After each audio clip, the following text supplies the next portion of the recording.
This is the hamper project I am working on.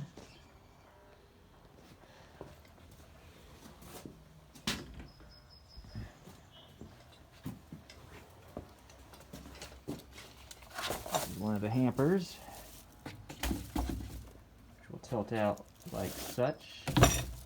You lift it out. Making the doors right now. They're going to be simple, eased edge. Got some bead board. I'm going to put in the middle for the panel.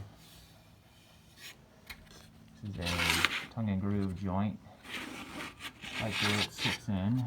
Should just sit right in there. Be pretty strong.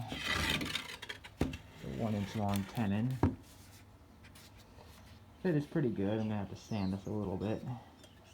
But very acceptable.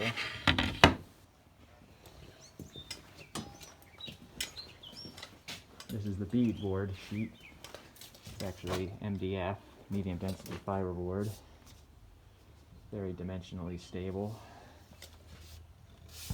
This is going to be the panel in the middle of the doors.